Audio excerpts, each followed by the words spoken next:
Assalamualaikum warahmatullahi wabarakatuh. Hadir kembali kesempatan pada hari ini. Saya akan menjelaskan tentang surah Al-Baqarah ayat 21. Dan langsung saja, bismillahirrahmanirrahim. Ya ayyuhan nasu wa'budu rabbakumul ladzi khalaqakum wal ladzina min qablikum la'allakum tattaqun. Yang artinya, hai manusia, sembahlah Tuhanmu yang menciptakanmu dan menciptakan orang-orang sebelum kamu, agar kamu bertakwa atau menjaga diri dari siksa api neraka.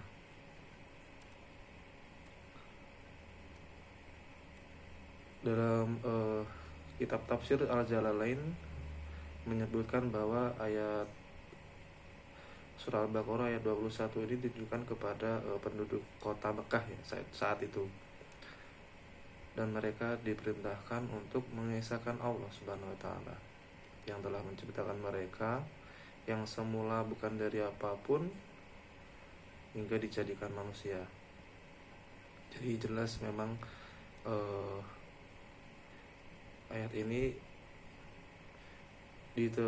ditujukan kepada orang-orang Mekah pada zaman dahulu yang banyak menyembah berhala. Maka dengan datangnya agama Islam, Rasulullah memerintahkan mereka untuk menyembah Allah Subhanahu wa taala yang telah menciptakan mereka.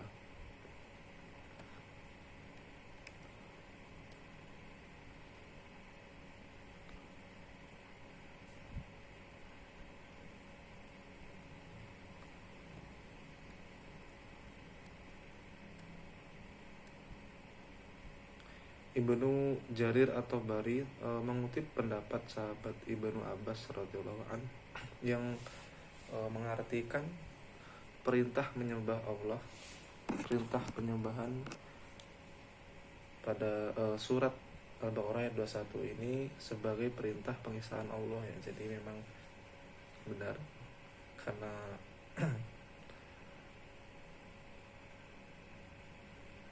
waktu zaman Rasulullah di Makkah itu masih banyak orang-orang yang musyrik menyembah berhala. Jadi dan yang disembah pun banyak gitu. Dan Allah memerintahkan kepada Rasulullah supaya mengingatkan kepada orang musyrik untuk mengesahkan Allah Subhanahu wa taala, tidak menduakannya dengan berhala-berhala yang tidak bisa memberi apa-apa. Bahkan untuk menyelamatkan dirinya sendiri pun tidak bisa, apalagi menyelamatkan manusia.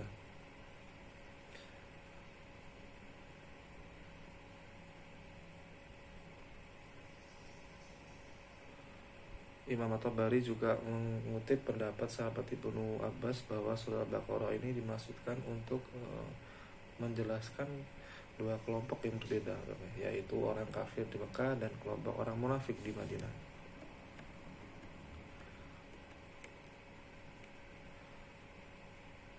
Kata Imam At-Tabari,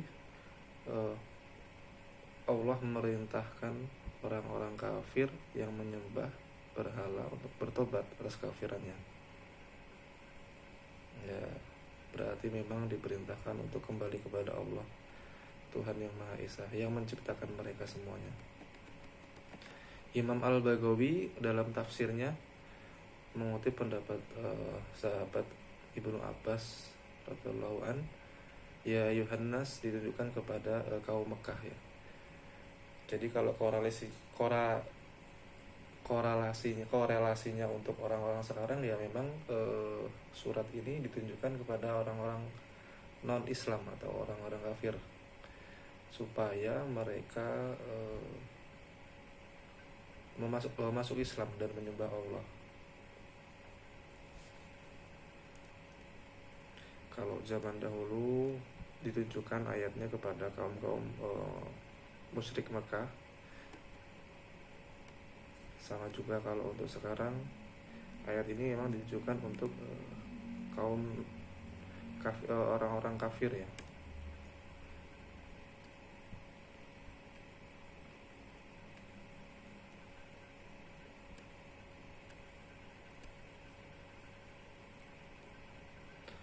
Kata Imam Baghawi dalam menafsirkan kata kholak atau al-kholak ialah penciptaan, yaitu sesuatu dari asal mulanya tidak ada, atau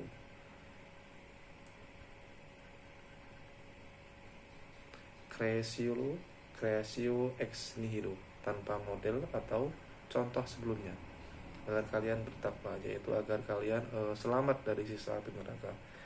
Tetapi ada yang menafsirkan hendaklah kalian berharap ketakwaan dengan tetap berada dalam tabir dan lindungan dari siksa Allah SWT. Ketentuan Allah dari balik kamu adalah perbuatannya atas apa yang dikehendakinya, sebagaimana perintah Allah kepada Nabi Musa dan Harun.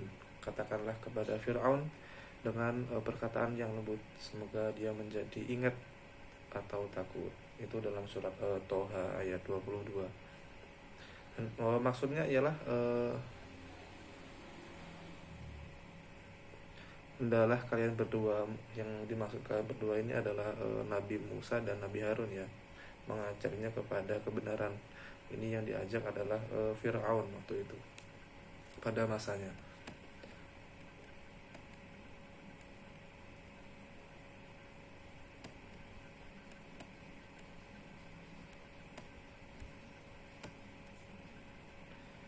Dalam tafsir Jalalain juga penyebutan kata la'alla menurut kaidah kebahasaan pada asalnya berarti agar atau dengan harapan. Tetapi dalam kalamullah kata la'alla berarti tahqiq atau kepastian kebenaran atau proses perwujudan.